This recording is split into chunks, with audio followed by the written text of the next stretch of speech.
கிடையாது. அப்போது சயின்ஸ் இல்லைன்னா நான் பைபிள் நம்ப மாட்டேன். அது உங்கள் இஷ்டம், தனிப்பட்ட விருப்பம். உங்களுக்கு உரிமை இருக்குது. கடவுள் உங்களுக்கு ஃப்ரீடம் கொடுத்துருக்காங்க. கடவுளை நீங்கள் தேர்ந்தெடுக்கலாம், கடவுளை நீங்கள் அன்பு செய்யலாம், இல்லை செய்யாமல் கூட இருக்கலாம். அது உங்கள் உரிமை. கடவுள் உங்களுக்கு ஃப்ரீடம் கொடுத்துருக்காங்க. ஃப்ரீ வில் இருக்குது, உங்களுக்கு விருப்பம் இருக்குது. விருப்பம் இருந்தால் நீங்கள் வரலாம். அப்போது அது உங்கள் இஷ்டம். அப்போ சரி, அப்போ எதுக்கு பைபிள்? அதாவது நம்மளுக்கும் சிம்பான்சிக்கும் 99% டிஎன்ஏ ஒத்து போகுது இல்லையா? அப்போது நம்ம மூளை சும்மா இருக்காது. நம்ம மூளை லைட்டாக குரங்கு மாதிரி தாவிக்கிட்டே இருக்கும். இன்றைக்கி நான் ரொம்ப பெரிய விசுவாசியாக இருப்பேன், நாளைக்கு விசுவாசமே வேண்டான்னு சொல்லுவேன்.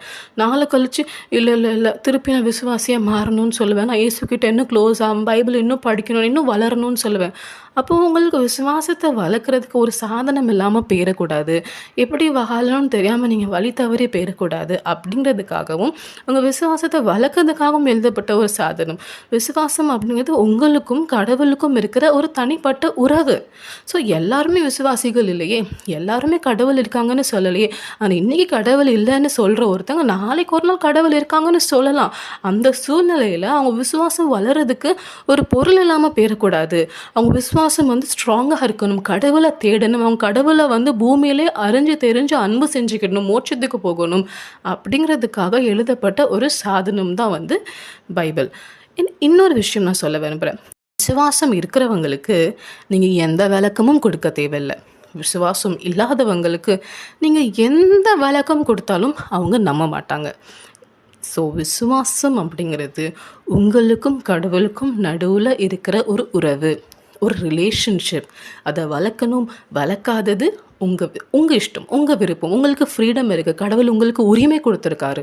அவர் வேணும்னா நீங்கள் அவங்கள தேர்ந்தெடுக்கலாம். ஆனால் அவர் அப்படியே தான் இருக்கார், அவர் மாறமாட்டார். ஸோ நீங்கள் கடவுளை தேடி வரணும். அதுக்காக எழுதப்பட்ட ஒரு புக்கு தான் பைபிள், புக் ஆஃப் ஃபேத். அது சயின்ஸ் இல்லை. ஸோ அதில் லாஜிக் தேடாதீங்க. அது சயின்ஸையும் கடந்தது. Supernatural book. சயின்ஸை மீறியும் பல காரியங்கள் நடக்கும். கடவுள் உங்களை ஆசீர்வதிப்பார். உங்களுக்கு குழந்தையே வராதுன்னு சயின்ஸ் சொல்லும், ஆனால் உங்களுக்கு கடவுள் நினச்சா குழந்தை கொடுப்பாரு. நீங்கள் குணமே ஆக மாட்டீங்க, இப்படியே தான் இருப்பீங்க, பேரலைஸ்டாக தான் கிடப்பீங்க அப்படின்னு சயின்ஸ் சொல்லும். ஆனால் நான் நினச்சா உன்னை எழும்பி நடக்க வைப்பேன் அப்படின்னு பைபிள் சொல்லுது. உனக்கு என்ன வியாதினே தெரில, நீலாம் ஏன் இப்படி இருக்கனே தெரிலன்னு சயின்ஸ் சொல்லலாம். ஆனால் நான் இருக்கேன் உனக்காக. அந்த சயின்ஸால் முடியலன்னு பரவாயில்ல, நான் உன்னை தூக்கி விடுவேன், நீ என்கிட்ட வா அப்படின்னு சொல்லிட்டு கடவுள் பக்கம் உங்களை இழுக்கிறதுக்காக, உங்களை வளர்த்து எடுக்கிறதுக்காக எழுதப்பட்ட ஒரு சாதனம் தான் பைபிள். அதில் சயின்ஸ் இல்லை. சயின்ஸ் அதில் தேடாதீங்க. ஆமென்.